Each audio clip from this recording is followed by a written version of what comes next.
नमस्कार, कहानी विद जगत किशोर बरथवाल में आप सभी का स्वागत है। और आज मैं आपको मिलवाने वाला हूं एक ऐसे गौ सेवक से जिसके बारे में जब आप सुनेंगे ना तो आपका मुंह खुला का खुला रह जाएगा।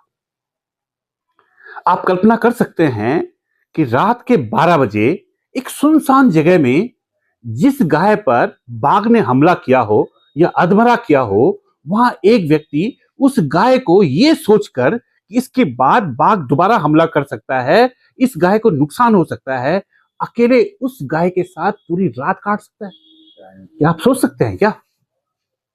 ऐसी गाय जिसके अंग सड़ गए हों, कोई उस पर हाथ लगाने के लिए तैयार ना हो और ये व्यक्ति उन सड़े अंगों की मरहम पट्टी कर रहा हो। ऐसा व्यक्ति जो गौ सेवा में ये भूल जाए कि उसे घर भी जाना है, उसका परिवार भी है, और तीन दिन बीत जाएं वो अपने घर न जा पाए। आज के युग में संभव है क्या? ये कहानी बिल्कुल अविश्वसनीय है, अकल्पनीय है। मिलवाता हूं मैं आज ऐसे गौ सेवक से। मेरे साथ हैं अनुज जोशी जी। अनुज जोशी केवल एक नाम नहीं है। अगर गौ माता का असल सेवक देखना है ना तो वो झलक अनुज जोशी में दिखती है।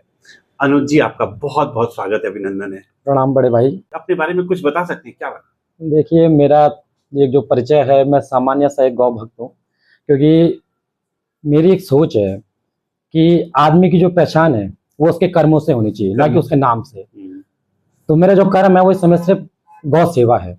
और अगर मुझे कोई बच्चा भी अगर कोई श्रीनगर का जानता होगा तो सिर्फ गौ सेवक की वजह से ही जानता होगा, अन्यथा मेरा ऐसा कोई काम मैंने करा नहीं है बड़ा कि जिससे मेरी पहचान बने या भाई कोई मेरा नाम हो। नाम तो सिर्फ एक दिखावे के लिए होता है। मेन तो मकसद जो हमारा काम है, जो हमारे कर्म है, वही हमारी पहचान होनी चाहिए। जैसे कि जो मेरी पहचान है वो गौ सेवक के रूप में, और मैं चाहता हूं कि मैं हमेशा गौ सेवक के रूप में ही पहचाना जाऊं। क्या कैसे आया मन के अंदर कि मुझे गौ सेवा करनी है? देखिए, ये एक बहुत ही सामान्य सब मेरे लिए तो एक बहुत वैसा प्रसंग है कि मैं ऐसे ही जा रहा था रास्ते में, तो मुझे देखा एक व्यक्ति जो गाय की पट्टी कर रहा था। अच्छा। जब मैंने उस व्यक्ति को देखा तो मुझे लगा कि इस व्यक्ति में कुछ तो खास है। जब उससे पहली मुलाकात हुई थी, वो उसी का बेस, वो वही बेस है मेरा।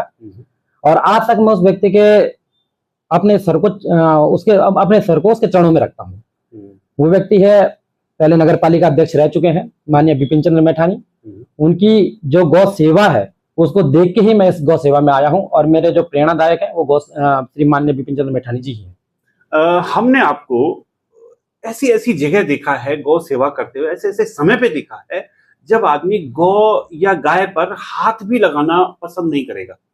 कैसे कर पाते हैं सब कुछ? जी देखिए, इसके लिए सबसे पहले एक मन होना चाहिए, क्योंकि गाय है मेरी माँ, और अगर मैं अपनी माँ पे ही हाथ लगाने से हिचक रहा हूँ तो आप समझ सकते हैं मुझे उसको माँ कहलाने का हक ही नहीं। अगर मैं अपनी माँ को विपरीत परिस्थिति में छोड़ देता हूँ तो वो कहीं से भी एक इंसान के लिए, एक मानव के लिए उसका सपूत जो हर विषय में अपने को कहता है कि मैं गौ भक्त हूँ या गौ माँ मेरी माँ है, वो कहलाने लायक वो नहीं है। तो सबसे पहले तो जो हिचक है वो इसी से मेरे खत्म हो जाती है कि मैं उसको अपनी माँ मानता हूँ। उसके शरीर पे जो पड़े हुए कीड़े हैं, मैं ये समझता हूँ कि वो मेरे अंदर पड़े हुए हैं। अगर मैं अपने शरीर को साफ कर सकता हूँ तो अपनी माँ के शरीर को साफ क्यों नहीं कर सकता हूँ? मैं ऐसी ऐसी जगह जाता हूँ जहाँ जाने के लिए हो सकता है कोई तैयार ना हो। नालियों से लेके लेटरिन के गड्ढे तक हम गए हैं। एक नंदी महाराज को बचाने के लिए हम लेटरिन के गड्ढे में भी कूदे हैं, क्योंकि हमारे सरोपरी है माँ। लोग दूध पीते हैं जी, और जब तक वो गाय दुधारू होती है तब तक उसका दूध निकालते हैं, और जैसे वो दूध देना बंद करती है उन्हें लगता है कि इसको हम ऐसे ही खिला पिला रहे हैं, उसके बाद वो फेंक देते हैं या उसको छोड़ देते हैं। बुरा नहीं लगता ऐसे लोगों को देखकर? फिर तो देखिए, लोगों के द्वारा एक गाय से पूरा परिवार पल जाता था। आप सोच सकते हैं कितना बड़ा विषय रहा होगा एक गाय, एक गौ माँ कि उससे पूरा परिवार पल रहा था। आज पूरे परिवार से एक गाय नहीं पाली जा रही है। लेकिन पहले आपने बात करी, पहले तो हमारा एक माणी में घर चल जाता था। आज तो हमारी मांग भी तो बढ़ गई है ना, वो मांग कैसे पूरी करेंगे? आज तो मांग बहुत ज्यादा है। जी, डिमांड हम ही ने तो बढ़ाई है। डिमांड में गाय ने तो नहीं बढ़ाई। गाय की जो डिमांड है खाने की, अगर वो पहले भी 2 किलो खाती थी, वो आज भी 2 किलो खा रही है।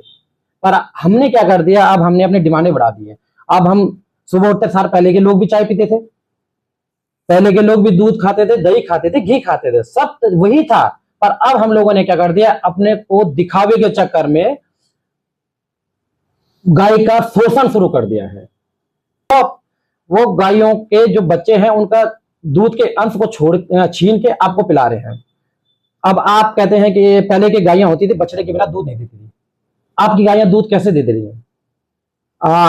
आप एक इंजेक्शन आता है, उसे हम ऑक्सीटेट्रा बोलते हैं, जहां तक मुझे जानकारी है, जितना मुझे ज्ञान है, हो सकता है मैं कहीं भी गलत भी हूं, पर मेरे जहां तक ऑक्सीटॉक्सिन बोलते हैं, माफ कीजिएगा, ऑक्सीटॉक्सिन उसका नाम है। वो गाय पे लगाने के बाद गाय के थनों से दूध अपने आप गिर जाता है, चाहे उसका बछड़ा उसके साथ हो या ना हो। और अगर उसकी बछड़ी है तो बछड़ी को पाला जाता है, क्यों? क्योंकि वो दूध की मशीन बनाई जानी है, इसलिए वो पाली जा रही है। अगर वो नर हो तो सीधे कसाई खाने भेज दिया जाएगा। आपके लिए जो चमड़े के पर्स होते हैं, चमड़े के जूते होते हैं, चमड़े की जो बेल्टें होती हैं, जो आप शौक से पहनते हैं या लोगों को गिफ्ट देते हैं, वो उसकी डिमांड पूरी करने में उसके जीवन को समाप्त कर दिया जाता है। अनुज भाई, कहीं किसी गाय को, कोई गाय कहीं गिरी हुई है या कहीं पड़ी हुई, उसको चोट लगी है, किसी गाड़ी ने उसको मार दिया, लोग सरकारी अस्पताल के बजाय या नगर पालिका प्रशासन के बजाय या किसी अधिकारी के बजाय आपको फोन करते हैं, क्यों? देखिए, ये गौ माता का ही हम पे आशीर्वाद है कि एक फोन से ही हम उनके पास पहुंच जाते हैं। उन्हें एक विश्वास है कि अगर कोई गौ की सेवा कर सकता है तो सिर्फ गौ सेवा संवर्धन समिति नगर गढ़वाल ही कर सकती है। उसमें हमारे कई सदस्य हमारे साथ हैं, पर हो सकता है वो हमेशा हमारे साथ नहीं हो पाते, क्योंकि उनके अपने कार्य भी हैं। हो सकता है, देखिए, वो कई विषय हैं, हम ये नहीं कह सकते कि वो हमारे साथ क्यों नहीं है, पर हम जानते हैं कि हमारे पीठ पीछे हमारे जो हाथ है वो उन्हीं लोगों का हाथ है, जिस वजह से हम ये कर पा रहे हैं। अब कई बार ऐसा विषय आ जाता है कि जब शासन प्रशासन से हमारी लड़ाइयाँ भी होती है। ऐसे नहीं है कि कोई एक्सीडेंट हो गया तो सीधे प्रशासन हमारी मदद कर रहा हो, कई बार होता है। कुछ समय पहले गाय माता यहाँ पे कमलेश्वर के रास्ते पे गुजर गई थी, उसके शरीर के लिए हमने कई प्रयास करे कि उसके शरीर को उठाया जाए, पर हो सकता है कई बार नहीं उठाया जाता है, तो हमने उसको वहाँ पे रोड जाम लगाया। रोड जाम लगाने के बाद ही प्रशासन ने कार्रवाई की और जो गाड़ी संचालक था उसको कई दिनों तक गाय के अंतिम संस्कार के लिए रोड जाम करनी पड़ी। बिल्कुल, गाय के अंतिम संस्कार के, गाय के शरीर को उठाने के लिए, गाय के पोस्टमार्टम कराने के लिए, गाय मरी कैसी है उसके लिए हमें रोड जाम करनी पड़ी। ये इस माने देवभूमि की स्थिति है, आप ये समझ सकते हैं, देवभूमि की स्थिति। कुछ दिन पहले ही हमारे द्वारा 48 गौवंशों को उनके स्थानों पर वापस भेजा गया।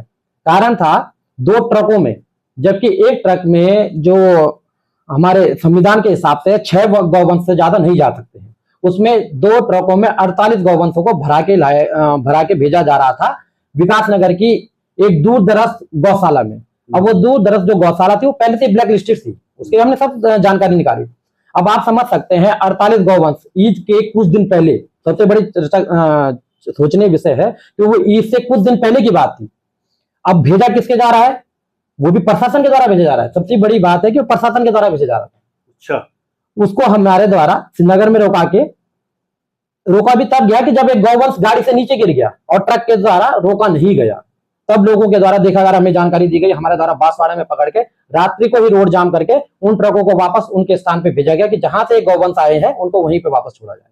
अनुज जी, आपने कहा कि आपके साथ जो और लोग हैं उनका कोई काम होता है वो नहीं आ पाते हैं। जी जी जी। ऐसी क्या बात है कि हम लोग गाय की सेवा को तब करते हैं जब हमें लगता है कि थोड़ा सा वक्त है, वहां पे कुछ कर रहा है, लेकिन अनुज जोशी वो व्यक्ति है जो गाय का नाम सुन के ही दौड़ पड़ता है, ऐसा क्यों? देखिए जी, मेरे लिए तो गाय का कोई और काम नहीं है? नहीं, काम तो मेरे पास है, ऐसे गौ माता की कृपा से मेरी एक दुकान भी है, छोटा सा वह है। अब जब मेरे पास ये मैं गौ सेवा में नहीं था, उस समय जो मेरी महीने की सेल थी, उस समय मेरी महीने की सेल कम से कम 15 लाख रुपए महीने की मेरी सेल हुआ करती थी।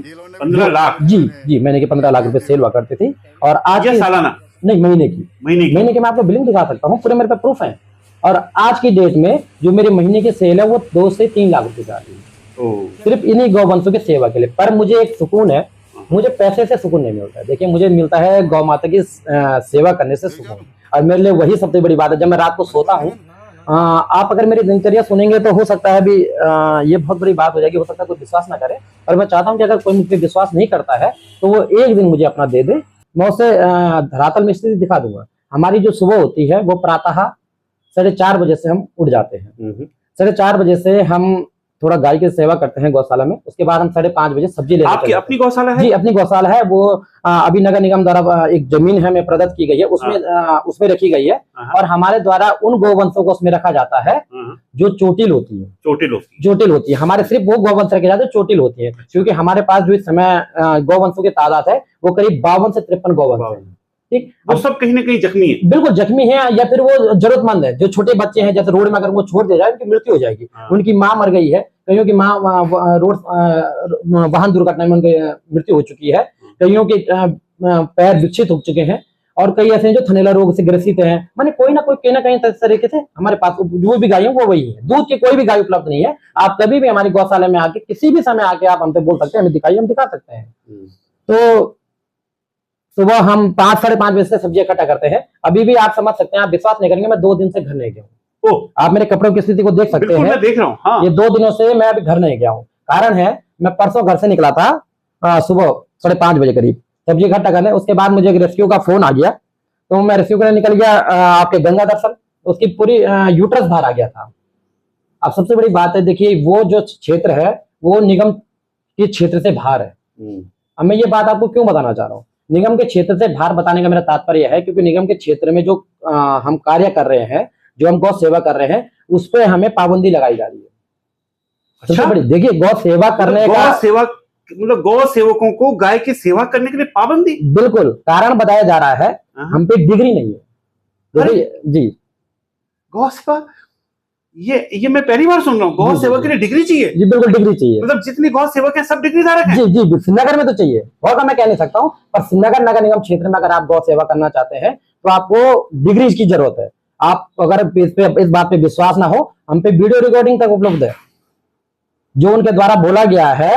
जो यहाँ के पदाधिकारी हैं, निगम के पदाधिकारी हैं, उनके द्वारा जो बोला गया है कि अगर आप पे डिग्री नहीं है तो आप गौ सेवा नहीं कर सकते हैं, आपको कहीं आने की जरूरत नहीं है। तो आप समझ सकते हैं कि हमें गौ सेवा करने से कितना रोका जा रहा है। पर फिर भी हमने वो कार्य करा, क्योंकि वो निगम क्षेत्र से बाहर था। उसकी पूरी यूट्रस बाहर आ गई थी, और 3 दिन से वो गाय वहां पे सड़ रही थी। उसके यूट्रस पे पूरे कीड़े पड़े हुए थे। हम पे वीडियो उपलब्ध है, अगर आप चाहते हैं हम उसकी वीडियो आपको दिखा सकते हैं। उसके यूट्रस से पूरे कीड़े निकालने के बाद हमने उसके यूट्रस को पूरा अंदर रखा। फिर जब वो जो गौवंश है उसको हम थोड़ा पैदल चला के लाए, निगम क्षेत्र में लाए, क्योंकि निगम वहां पे बाघ का डरते थे, हम उस निगम क्षेत्र में चला के लाए। उसके बाद उसके फिर यूट्रस बाहर आ गया। रात को फिर हमें फोन आया, फिर हम रात्रि को यूट्रस को रखने गए। पर हम इसमें अपनी गलती भी मान सकते हैं। देखिए, हम गौ सेवा करें, हम गलती हो सकती है, हो सकता है हम पे पुलिस केस हो जाए, क्योंकि हमने निगम क्षेत्र में काम कर दिया, क्योंकि हम पे डिग्री नहीं है। तो हमने निगम क्षेत्र में एक उसका यूट्रस को फिर दोबारा रात्रि को करीब 12 बजे हमने उसका यूट्रस गंगा दर्शन जैसी जगह पे रखा, जहां पे बाघ का इतना लगातार हमला है। लोगों द्वारा बोला जा रहा है कि वहां पे नहीं जाया जाएगा, वन विभाग के द्वारा बोला जा रहा है, पुलिस प्रशासन वहां पे लगातार गश्त कर रहा है, उनके द्वारा बोला जा रहा है वहां पे नहीं जाया जाएगा। अब आप बताएं, हमारी माँ वहां पे पड़ी हुई है, उसके साथ एक छोटा सा बच्चा है जो 3 साल का अबोध है, जिसको दूध पीने तक अभी नहीं आता है। क्या हम उसको वहां पे छोड़ के घर आ सकते हैं? क्या अगर आपके साथ ऐसा हो, क्या आप उसको छोड़ सकते हैं? ऐसी परिस्थिति में अगर हमें किसी से भी लड़ना पड़ा, हम लड़ेंगे, क्योंकि हमारी माँ है, हम उसे छोड़ नहीं सकते हैं। आप सुन रहे हैं ना, ये बात एक गाय की हो रही है जो बहुत ज्यादा जख्मी है, उसके साथ उसका एक बछड़ा है। सुन रहे हैं आप, ये किसी इंसान की बात नहीं हो रही है कि कोई बुजुर्ग है उसके साथ कोई उसका छोटा सा नन्ना नाती पोता है, उसकी बात नहीं हो रही है, गाय की बात हो रही है। कितनी तड़प है अनुज जोशी के मन के अंदर उन गाय के लिए। हमारी वो समय, वो दौर चल रहा है जब हम संवेदनहीन हो चुके हैं, जब हम अपने घर के लोगों की मदद करना पसंद नहीं करते। ऐसे में एक व्यक्ति, एक युवा, एक नौजवान अपना घर बार छोड़कर अभी मेरे सामने बैठे और कह रहे हैं कि मैं पिछले 3 दिन से घर नहीं गया हूं, मैंने अपने घर नहीं देखा है, सिर्फ इसलिए कि गौ माता कहीं ना कहीं परेशान है, किसी न किसी गाय के लिए घूम रहे हैं। अद्भुत है, अकल्पनीय है आज के समय में ऐसा गौ सेवक, जब हर आदमी गौ से कमाना चाहता है। गौशालाएं भी मजाक बनी हुई हैं, बहुत बुरी बुरी तस्वीरें सामने आती हैं। ऐसे में हमारे इन पहाड़ों में, हमारे श्रीनगर में एक ऐसा नाम है जो गाय माता के लिए अपना सर्वस्व निछावर कर रहा है। 15 लाख कमाता था महीने का, 3 लाख पे आ चुका है, तब भी खुश है। अपना मन, अपना सुकून, अपना चैन, सब कुछ गौ माता को अर्पित कर चुका है।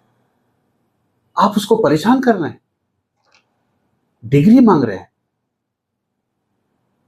अगर आप डिग्री मांग रहे हैं तो क्या आपको लगता है कि आपके पास जो डिग्री है उसका आप सही इस्तेमाल कर रहे हैं?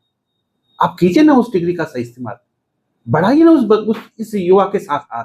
अगर आपके पास डिग्री है और आपको लगता है कि आपकी डिग्री का जो काम है वो दूसरा कर रहा है, आप कीजिए ना अपना काम, बढ़ाइए ना हाथ। चाहिए ना 12 बजे जहां पे बाघ खड़ा है, जहां पे बाघ बैठा हुआ है, वन विभाग कह रहा है कि यहीं पे अभी बाघ था, हटो यहां से।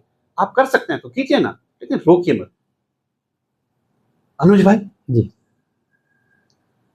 गायें जब सड़ती है ना तो उस जगह जाना दूभर हो जाता है, जी, ऐसे बिल्कुल। में भी आप कूद पड़ते हैं। बिल्कुल बिल्कुल। कई बार ऐसी स्थिति है कि हमने गौवंशों के सड़े हुए अंगों को उनके शरीर से हटाया है। उनके जब हम उनकी पार्थिव शरीर को उठाते हैं तो पूरे शरीर में कीड़े पड़े होते हैं, जिन पे हाथ लगाने से जो सफाई कर्मचारी हैं वो तक घबराते हैं। हम उनके पार्थिव शरीर को भी उठा के मिट्टी में दबाते हैं। अभी कुछ दिन पहले की घटना है, अभी हमारे द्वारा एक गौवंश को, जो हमारे पास करीब 11 से 12 महीने तक रखी गई थी गौशाला में, वो विकलांग थी, वो चल नहीं पाती थी बेचारी, उसकी हमने वैसे ही सेवा करी। और जब उसका अंतिम समय आया तो होता ही है, देखिए अंतिम समय सब काम है। 12 महीने किसी विकलांग गौवंश को पालना, उसको रखना, उसके बाद हमारे द्वारा से मिट्टी में दबाया गया, जहाँ पे हम लगातार दबाते आ रहे हैं। एक सरकारी जमीन थी, ऐसी नहीं है कि सरकारी जमीन थी। उन व्यक्ति के द्वारा एक अधिकारी को भेजा गया, हमारे मिट्टी में गौवंश को दबाने के बाद, आपको मैं बता रहा हूँ, गौ माता को दबा दिया गया था। उनके द्वारा वहां पे एक अधिकारी को भेजा गया कि इस गौ माता को यहाँ से गड्ढे से बाहर निकालो। आप समझ सकते हैं, एक गौवंश के पार्थिव शरीर को मिट्टी में दबा दिया है गौ माता को, उसको बाहर निकलवाने के लिए जेसीबी की वो करनी पड़ी दोबारा कि जेसीबी बुलवाइए, इसको बाहर निकाले, नहीं तो डीएम से आप शिकायत कर देते हैं। अब ऐसे सनातनियों किस वंश से, किस मुंह से उनके लिए सम्मान अपने उसमें रखें, ये मैं समझ सकता। अभी कितने बड़े दुर्भाग्य की बात है, देवभूमि में ऐसी स्थिति है, श्रीनगर जैसी स्थिति में, श्रीनगर जैसे देवतुल्य स्थान में, जहाँ पे माँ धारी देवी है, कमलेश्वर है, किलकिलेश्वर महादेव है, उन्हें कहीं से भी ये नहीं लगा कि किसी के पार्थिव शरीर के साथ ऐसा दुर्व्यवहार करना कहीं से उचित है, वो भी गौ माता। हमने उन अधिकारी के पैर पड़े, तब जाके वो बात माने कि नहीं, दोबारा से अगर आपने ऐसा करा तो हम आपके डीएम से पुलिस केस करवा देंगे। हम उनसे लड़ सकते थे, पर हमें चिंता ये थी कि गौ माता के पार्थिव शरीर को बाहर निकालने से उसके शरीर का पूरा क्षत विक्षत हो जाएगा, जो कि बहुत ही, हमारे रहते हुए किसी गौवंश का अगर शरीर क्षत विक्षत हो रहा है तो हमें डूब मरना चाहिए। हमारे तो बहुत बड़ी दुर्भाग्य की बात है। और ऐसे शहर में हम रह रहे हैं यार, ऐसे नगर जैसे शहर में ऐसे लोग फिर भी उस बात में चुप है। मैं उसमें मैं सबसे ज्यादा वो हूँ, एक चौंका भी हूँ कि कैसे ये लोग इतने चुप रह जाते हैं। आप अपना कार्य करते रहिए अनुज भाई। गौ माता जिसमें हम कहते हैं कि 33 कोटि देवी देवता निवास करते हैं, जी जी, वक्त सबका आता है। जी जी, बिल्कुल बिल्कुल बिल्कुल, वही। और कुछ चीजों को हमें वक्त के साथ छोड़ देना चाहिए। ठीक है, आप अपना कार्य करते रहिए, दूसरे का वक्त कब क्या होगा ये गौ माता पे छोड़ दीजिए। बिल्कुल। और कैसे कैसे अनुभव बताइए आपकी गौ माता की सेवा करते हुए, क्या क्या करते हैं आप? देखिए, आप 2.5 दिन से घर नहीं गए, 3 दिन से घर नहीं गए, ये सब कुछ हम लोगों को भी रोंगटे खड़े करने वाली बात है कि गौ माता के लिए इतना प्रेम। उस गौ माता को जो हमारे सामने भी आती है तो हम उसको धक्का देकर उसको भगा देते हैं, वो अगर हमारे गेट पर खड़ी होती है तो हम उसको लठ मारकर या पानी फेंकर उसको आगे बढ़ा देते हैं। वो गौ माता जो अब हमारे लिए किसी काम की नहीं रही, सिर्फ हम ये बोलते हैं, उसको दौड़ाते रहते हैं। उस गौ माता के लिए अनुज जोशी जैसा व्यक्ति, अनुज जोशी जैसा युवा इतना तड़प उठता है, अद्भुत है। कुछ सुनाइए ना अनुज भाई, कैसे सब कुछ कर रहे हैं, या क्या क्या होता है? कोई ऐसी घटना जब आपको लगता है कि आपको भी डर लगा हो? देखिए, वैसे गौ माता जब तक मेरे साथ है, मुझे विश्वास है गौ माता पे कि मुझे डर नहीं लगता है। अभी आपने एक सूक्ष्म रूप से एक वो प्रसंग सुनाया था, ये गंगा दर्शन वाला, उस प्रसंग में थोड़ा आपको विस्तृत रूप में थोड़ा सुना सकता हूँ, क्योंकि उसमें वहाँ पे 2 घटनाएं लगातार हुई, लगातार 2 घटनाएं हुई हैं। जो हम अभी करीब 8:30 या 9:30 बजे का टाइम हो रहा है, मैं दुकान में बैठा हुआ था। चलता श्रीनगर एक चैनल है, लोकल चैनल, वो लोकल खबरें छापता है और अच्छी खबरें निकालता है। उनके द्वारा एक खबर दिखाई गई कि गंगा दर्शन से थोड़ा आगे, जहाँ पे नगर निगम द्वारा एक गौशाला चलाई जा रही है, उसके नीचे पे एक गौ माता गिरी हुई है। और जब वो वीडियो मैंने देखी तो उसमें बोला गया कि जो वन विभाग के कर्मचारी थे वो उसमें वहां पे उस वीडियो में थे। साथ में एक बदलता श्रीनगर के पत्रकार जी हैं पवन रावत जी करके, वो भी उसमें शामिल थे। उनके द्वारा जब वन विभाग वाले से पूछा कि क्या हुआ है, तो उनके द्वारा बताया गया कि जो गौवंश है इस पे बाघ ने हमला किया है। आप समझ सकते हैं वन विभाग का कर्मचारी सोशल मीडिया पे क्या गलत बयान दे सकता है। मुझे तो नहीं लगता है। 7-8 वन विभाग के कर्मचारी हैं जिनके द्वारा ये देखा गया था। उससे पहले ही जो गौवंश है, जो गौ माता है, उससे जो बाघ उस पर झपटा था, जिस लड़के ने उस बाघ को दूर करा गाड़ी की टक्कर से, वो लड़का भी मुझे बाद में मिला। उसने मुझे बोला कि हाँ वहां पे बाघ था और आपके लिए मानना पड़ेगा कि आप वहां पे रात भर उतर के रहे गौ माता के लिए। तो उसके द्वारा मुझे बताया कि वहां पे सही में गौवंश था। फिर वन विभाग हो गया, एक वो लड़का हो गया, एक बदलता श्रीनगर हो गए। 3 व्यक्तियों के द्वारा जब कंफर्म सूचना दी गई कि वहां पे बाघ के द्वारा गौ माता को, उसके बच्चे को, जो कि गर्भवती थी, 6 माह का उसका गर्भ था, उस बच्चे को बाहर खींच के खा दिया गया है। अब ये गौ माता आई कहां से? सबसे बड़ी बात ये है, गौ माता आई कहां से? ये गौ माता जो थी ये गौशाला की ही गाय थी। अच्छा। खंडाज में जो गौशाला है उसके उसी के ऊपर, इस घटना के ठीक जहाँ पे ऊपर गौशाला में ही गाय पे थी। और ये गौ माता, इसको बाघ गौशाला से नीचे भगा के लाया। अच्छा। और ये गौ माता जब बाघ को देखा इसने, तो ये कुश्ती से नीचे कूदी। तो उसकी वजह से वो जो बाघ का, जो गौ माता के पेट में गर्भ बच्चा था 6 के 7 महीने का, उसको जो उसकी टांग बाहर निकली तो बाघ ने उसको खींचा। और ये सारी घटनाएं वन विभाग वालों के और ये बदलता श्रीनगर और साथ में एक लड़के के द्वारा कंफर्म की गई है। जब मैंने एक बात देखी तो मुझे वहां पे तत्काल मैं वहां पे पहुंचा। जब मैं वहां पे पहुंचा तो गाय माता का जो शरीर था वो बिल्कुल निढाल हो चुका था। क्योंकि जब कोई व्यक्ति अपनी मौत को अपने सामने देखता है, मौत को अपने सामने देखता है, तो वो निढाल हो जाता है, सीधी बात है। तो जब मैंने उस गौ माता के देखा, उसकी आंखें बिल्कुल वो हो गई थी। फिर भी मैंने एक वो करा, मैंने अपनी जो बुलेट थी, मैं अकेला गया था क्योंकि मैं किसी को रिस्क नहीं ले सकता। अपने साथ रिस्क हो सकता है, किसी दूसरे के अपने साथ किसी को दूसरे को लेकर रिस्क नहीं लिया जा सकता। तो मैं वहां पे रुका, मैंने अपने बुलेट को लगाया और बुलेट को स्टार्ट रखा, क्योंकि लाइट भी चाहिए, अंधेरा है पूरा रात को, गौशाला के नीचे पे वो जगह है।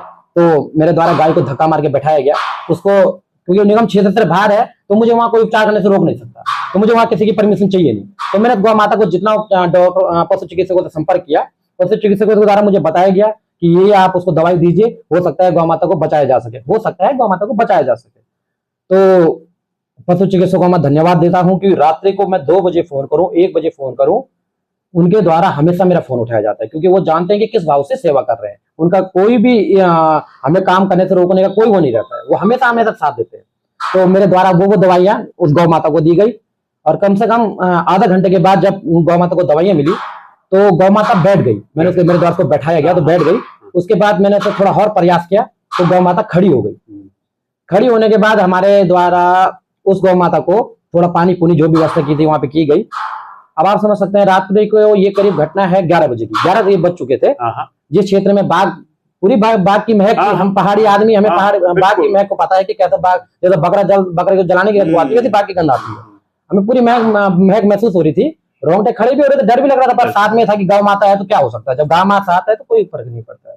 तो तब हमारे द्वारा एक माफ कीजिएगा, एक पत्रकार द्वारा हमसे संपर्क किया गया, पौड़ी के पत्रकार है, उनके द्वारा क्या है, मैं आपकी किस तरह से मदद कर सकता हूँ। मैंने कहा उन्हें कि देखिए मैं फोन तो कर नहीं सकता हूँ क्योंकि इस रात्रि को मेरा वैसे भी मेरा फोन उठाया नहीं जाएगा, पर फिर भी तो उन्होंने कहा मैं क्या करूं। मैंने कहा आप एक अगर वाहन हो सकता है कि इस गौ माता को हम उठा के गौशाला पहुंचा सके, कि इसके जीवन को बचाया जा सकता है, क्योंकि खड़ी हो गई है।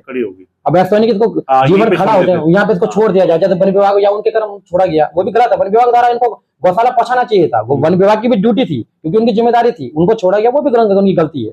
फिर भी हमारे द्वारा उनके द्वारा फोन किया गया निगम में, तो उनके द्वारा निगम में उनको जानकारी थी कि वहां पे जा रहे क्या, ऐसे नहीं उनको जानकारी नहीं, उनको सब पता है क्योंकि आप ग्रुप में डाल रहे हैं, सब जाते हैं। उनके द्वारा फोन ही नहीं उठाया गया। आप समझ सकते हैं पदाधिकारियों द्वारा जब जरूरत हो, एक गौवंश मर रहा हो, एक मां मर रही हो, सुना हो, और आप गाड़ी वाहन तक नहीं भेज सके, आपके पास वाहनों की कमी हो, तब तो मैं बोल सकता हूँ कि वाहनों की कमी है। आपके पास नगर निगम पे इतने वाहन है, इतने जेसीबी है, आप कुछ भी कर सकते थे, आप पे पद था, आप कुछ भी कर सकते हैं। हम पे तो कुछ भी नहीं है, हम तो बिना संसाधनों के काम कर रहे हैं। आप ये भी देखिए हम पे क्या, एक बुलेट है, बुलेट में हम गायों को ढोते हैं।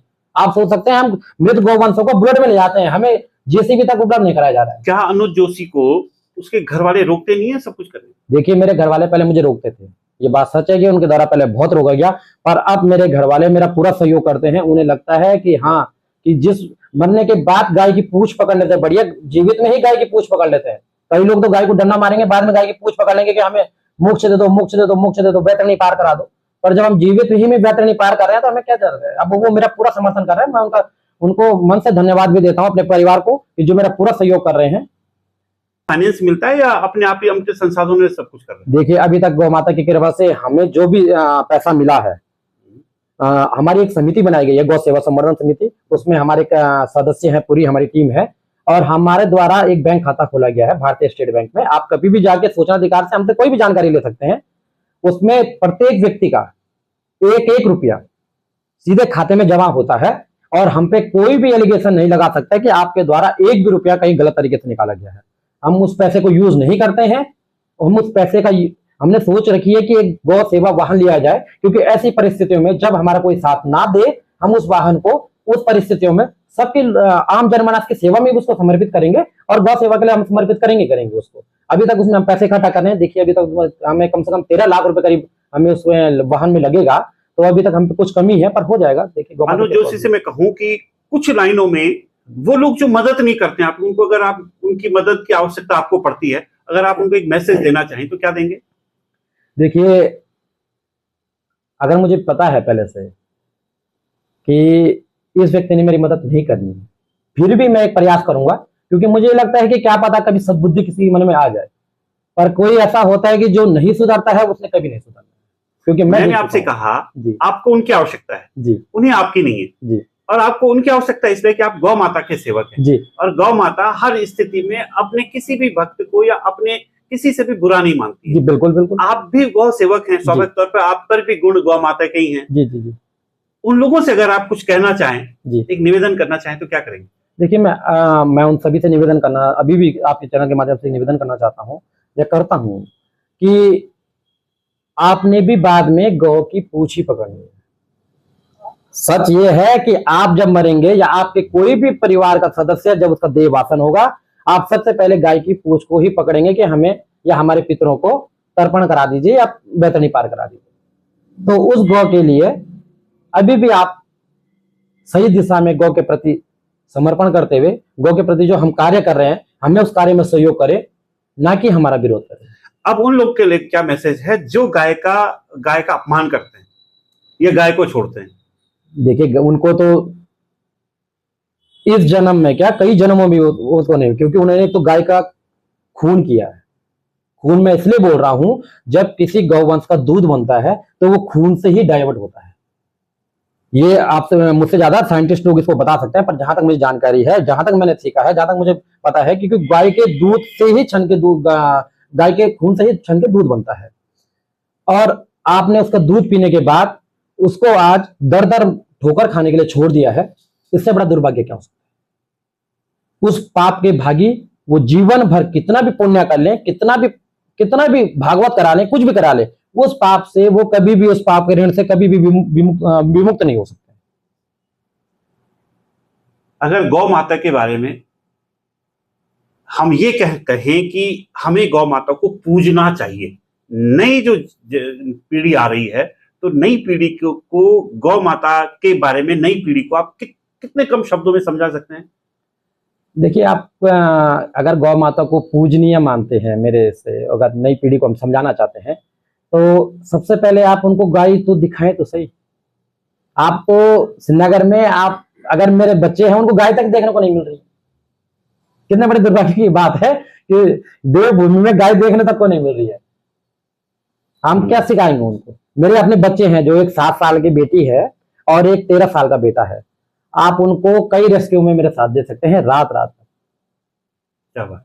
मैं उनको सबको सिखा रहा हूं कि बच्चों, ये देखो, ये सच्चाई है, ये जीवन उपरांत सच्चाई है और मरणोपरांत भी सच्चाई है। ये वो सच्चाई है, अगर आपने इसको स्वीकार कर लिया, आपको किसी भी देवी देवता पे जाने की जरूरत नहीं है, किसी भी डॉक्टर पे जाने की जरूरत नहीं है। आप उसका गौत पीजिए, आप उसके गोबर से नहाइए, आप उसके बदन पे हाथ फेरिए, आपको कभी भी बीपी, शुगर, आते से ज्यादा बीमारियां तो आपके वजह खत्म हो जाएंगी। आपके शरीर में कभी नेगेटिविटी आएगी ही नहीं। आप समझ सकते हैं, मैं पूरे दिन भर में एक बार खाना खाता हूँ। हाँ, दिन में मात्र में एक बार खाना खाता हूँ 24 घंटे में। रात्रि को मेरा भोजन है नहीं। सुबह मैं 12 बजे करीब दुकान आ जाता हूँ, क्योंकि 12 बजे तक मुझे गायों के लिए खाने का करना पड़ता है। फिर रात दिन में मैं करीब 2 बजे घर जाता हूँ, उस समय मैं एक बार का खाना खाता हूँ, रात्रि को मेरा भोजन है नहीं। तो दूध पीते हैं क्या रात? नहीं, दूध तो वैसे भी वीगन हूँ मैं, प्योर तरह से वीगन हूँ। मैंने सारी दूध की चीज छोड़ दी है, सारी चीज, कुछ नहीं, चाय भी नहीं? कुछ चाय भी नहीं। क्यों? पनीर भी नहीं खाते? अगर आप सेवा कर रहे हैं, आप शादी में जाते हैं, क्या खाते फिर वहाँ? मैं शादी में वैसे खाना नहीं खाता हूँ, मैं परहेज करता हूँ। तो शादी में जाने का मौका भी नहीं मिल पाता, सब तो दुर्भाग्य के बाद समझ लीजिए कि मैं शादी में रिश्ते नाते निभाते हैं? नहीं निभा पाता हूँ, माफ कीजिएगा, क्योंकि गौ सेवा में मैं कुछ नहीं निभा पाता हूँ। मेरे परिवार के लोग जा पाते हैं। माँ बाप की सेवा कर पाते हैं? माँ बाप के लिए अगर वो जब भी बोलते हैं मैं उनकी सेवा कर पाता हूँ, जब भी जितना भी मुझ पर समय हो पाता है मैं उनको पूरा समय देता हूँ। पत्नी का कितना कहना मानते हैं? 100 में से करीब 20%, क्योंकि 80% गौ सेवा में चल जाता है जी। ये थे मेरे साथ अनुज जोशी।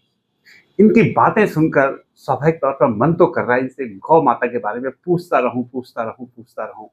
मैं एक निवेदन करना चाहता हूं, उनकी मदद कीजिए, उनके साथ असहयोग मत कीजिए।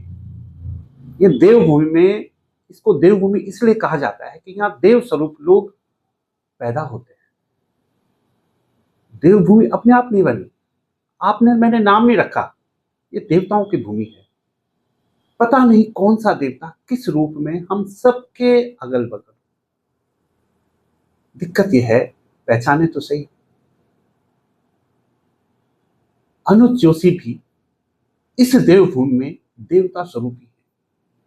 उस गौ माता के लिए अपना सब कुछ निछावर कर चुके हैं।